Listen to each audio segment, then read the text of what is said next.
Et on se penche ce soir sur ces chrétiens invisibles. C'est un phénomène qui échappe quelque peu aux médias parce qu'il ne correspond peut-être pas aux obsessions du moment.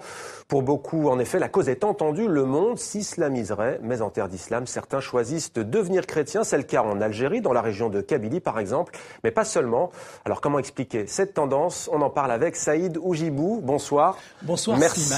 Bonsoir Slimane, bonsoir Mohamed. Très heureux d'être avec vous. Azoula Flaoun. Merci d'être avec nous. Donc c'est une salutation en berbère. Merci d'être avec nous. Vous êtes franco-marocain. Vous vous êtes donc converti au christianisme il y a maintenant 24 ans. Tout à fait. Vous êtes pasteur évangélique à Paris depuis maintenant une quinzaine d'années.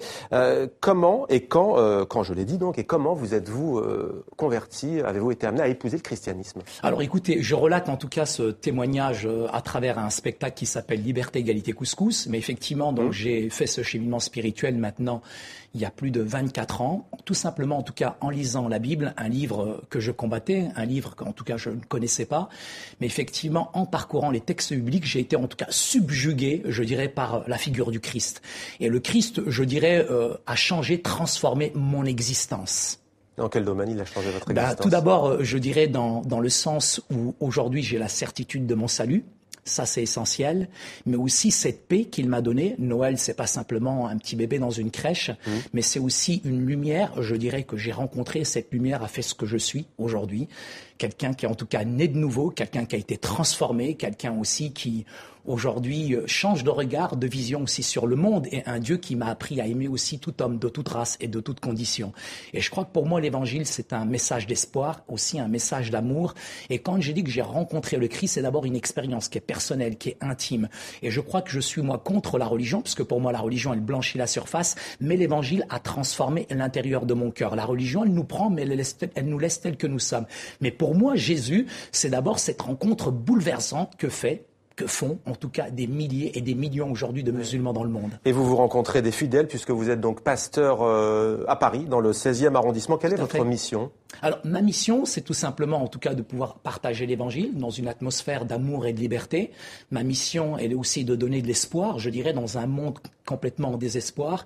C'est de pouvoir aussi véhiculer ce message aussi de paix, de tolérance. Et je crois que je travaille beaucoup en tout cas à travers différentes conférences aussi sur le vivre ensemble. Et je crois qu'on en a besoin parce qu'on est dans une société qui communautarise, qui catégorise, qui met de plus en plus aujourd'hui aussi les gens en opposition. C'est carrément le règne de la peur. Et c'est là où je crois qu'en tant que chrétiens, nous avons une position aussi à avoir, aussi une éthique aussi chrétienne à développer, même si aujourd'hui on est fustigé, on est ridiculisé. Le fait d'être chrétien aujourd'hui, ça paraît à peu près anormal, mais pour moi c'est normal aujourd'hui de croire en Dieu, et je crois que c'est la plus belle des rencontres qu'on peut faire et partager autour de nous. Est-ce que vous avez en un mot des chiffres sur le nombre de fidèles musulmans qui décident de devenir des fidèles chrétiens? Écoutez, les chiffres, c'est quand même assez impressionnant, ahurissant, je dirais, puisque aujourd'hui en Iran, c'est plus de 250 000 convertis. En France, je disais plutôt en France. Oui, en France, en tout cas, on peut dire qu'il y a des conversions. On va revenir tout à l'heure sur le monde, oui. On va dire une dizaine, en tout cas, par semaine. Une dizaine de conversions. Et je reviens juste sur ce terme de conversion. Le terme de conversion est un sens biblique. On se convertit à Christ. Je dirais c'est un changement, c'est une transformation qui se fait dans l'intérieur. Alors, quand on parle de conversion en terre d'islam, en tout cas, le nom qui revient le plus souvent ces dernières années dans les médias français, c'est la Kabylie, région de l'Algérie, qui est citée. Regardons par exemple ce reportage de notre partenaire France 2. Samassoula s'était rendu il y a 5 ans dans cette région algérienne à la rencontre de convertis. Le vendredi, jour de prière en Algérie, est aussi pour certains le jour du Seigneur. Une villa sans croix ni clocher, l'église du plein évangile. Chaque semaine, près de 500 fidèles s'y pressent. Tous sont des convertis, protestants évangéliques. C'est jour de baptême.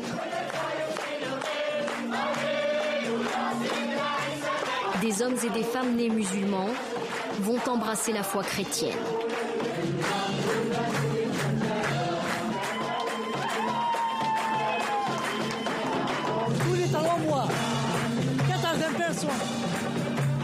Hier, j'étais dans le noir et aujourd'hui, j'étais dans la lumière.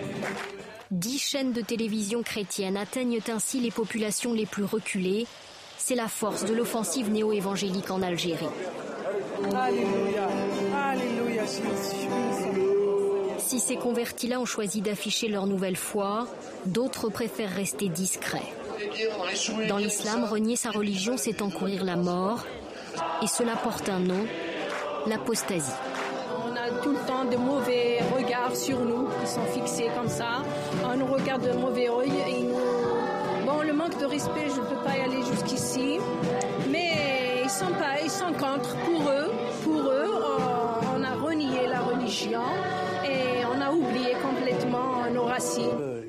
Cet homme, très inquiet de nous parler, était jusqu'à sa conversion un fonctionnaire très bien noté. C'est par la haine envers les chrétiens que j'ai perdu mon travail. Ils nous accusent de faire le prosélytisme, mais c'est archi fou. À la sortie des mosquées, la question n'est pas taboue. Pour tous, les églises évangéliques achètent les consciences. On n'a pas encore vu quelqu'un qui a de l'argent, il a entré en chrétien. Toujours c'est des pauvres qui rentrent en christianisme. Tu as compris comment? Voilà. Parce qu'ils donnent d'argent. Ils donnent des appartements, d'argent, des visas.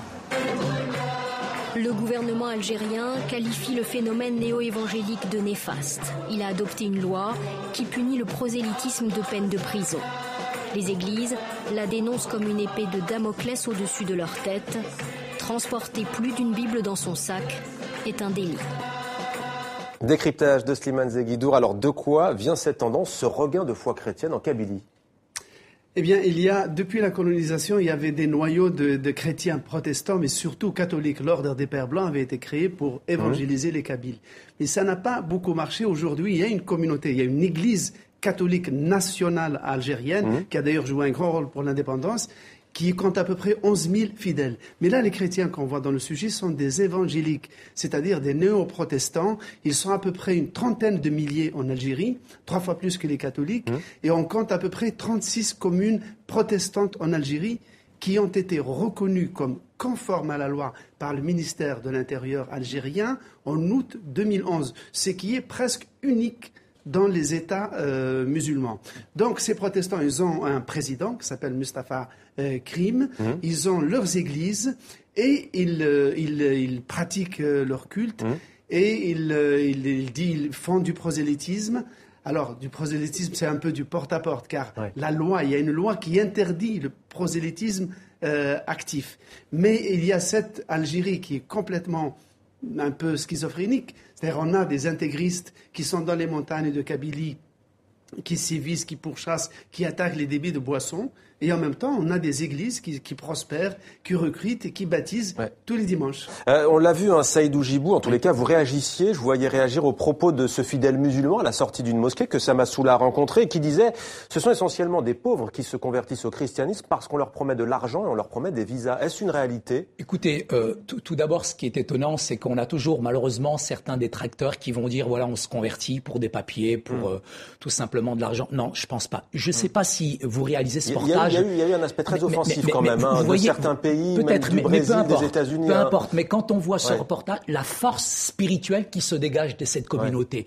Mais je dirais, cette communauté algérienne qui se convertit à Christ, c'est pas pour des papiers, c'est pas pour de l'argent, parce qu'il y a un prix.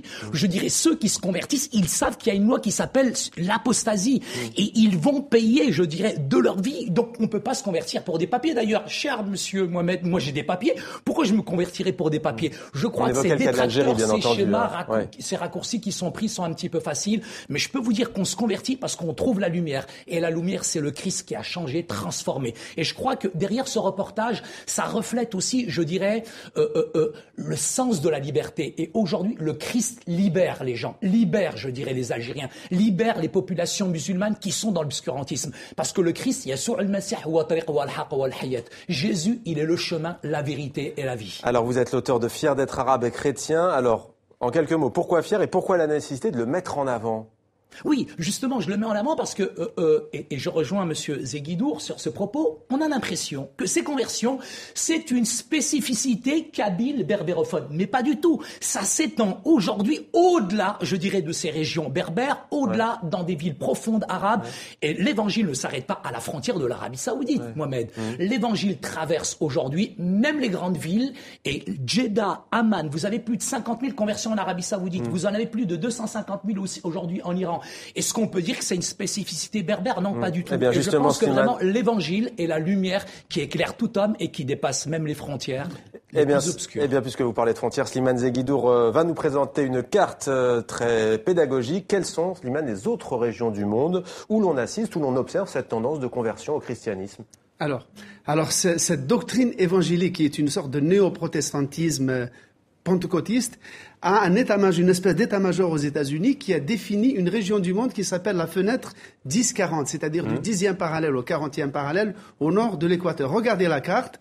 C'est une région qui englobe les 2/3 de la planète, des terres habitées, les 2/3 de l'humanité, 28 pays musulmans, 2 pays hindouistes, 8 pays bouddhistes, plus la Chine. C'est la région au monde où il y a le moins de chrétiens.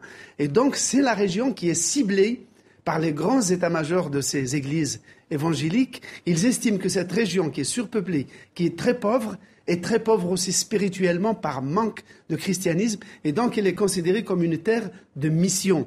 Et parmi les terres qui sont assez accueillantes, il y a paradoxalement l'Algérie, mais pas seulement l'Algérie. Il y a la Chine, il y a des millions de conversions dans la Chine. Et figurez-vous, parmi les pays missionnaires, le 2e pays exportateur de missionnaires évangéliques, c'est la Corée du Sud et pas les États-Unis, même si le Brésil est un grand pays évangélique aussi. Donc cette carte, cette fenêtre d'opportunité, comme ils disent, est une véritable carte d'état-major. Et on peut dire aujourd'hui que les églises évangéliques, la doctrine évangélique est la religion qui se diffuse le plus au monde, au détriment de l'Église catholique, nous l'oublions pas, de l'Église orthodoxe, du judaïsme, de l'islam, du bouddhisme et de l'hindouisme. Vous connaissiez bien entendu cette carte. Il semble que la fenêtre s'élargisse au fil des années. Oui, qu'est-ce que ça vous inspire? Moi, je suis étonné parce méthode qu'elle date de Mathusalem. En tout cas, cette carte, je pense que c'est plus la fenêtre 10-40. Là, maintenant, c'est le monde entier. Je crois que l'Évangile, il est destiné à toutes les populations, à toutes les catégories. Stratégiquement ciblé. Ouais. Oui, peut-être stratégiquement ciblé, mais je pense que pour moi, j'y adhère pas parce que l'Évangile, il est pour tout homme. Je crois que l'Évangile touche aujourd'hui toutes les catégories sociales. Je crois que l'Évangile, il est pour les Français comme, je dirais, pour les personnes qui sont, je dirais, dans cette fenêtre-là. D'ailleurs, moi, peu importe parce que, je dirais, le Christ est venu sur la terre des hommes. C'est Noël aujourd'hui et je pense que le Christ, il est venu apporter la lumière, pas spécifiquement pour la fenêtre 10-40, mais pour tous les hommes et partager l'Évangile. Mohamed, c'est le partager dans une atmosphère d'amour et de liberté. Et quand on parle de prosélytisme, juste vous dire, permettez-moi Mohamed de vous dire prosélytisme, ça veut dire quoi? Violer les gens psychologiquement et mentalement, comme font certains, acheter les gens avec des pétrodollars saoudiens. Non. Dans l'esprit de l'Évangile, c'est partager l'Évangile dans une atmosphère d'amour et de liberté. Mais si c'est pour tenter, je dirais, de convertir les gens avec des offres alléchantes, c'est pas l'esprit de l'Évangile et j'y adhère pas. Merci beaucoup à tous les deux. On espère un peu islamophobe aussi. Tout à fait. Et malheureusement, on est pris par le temps, messieurs. On a l'occasion de revenir. Moi, j'aime les musulmans. Et pour moi, c'est important d'aimer les musulmans. Et je dirais ce sera le message de la fin. Merci beaucoup, Saïd Oujibou, d'avoir accepté de témoigner dans 64 minutes sur TV5 Monde.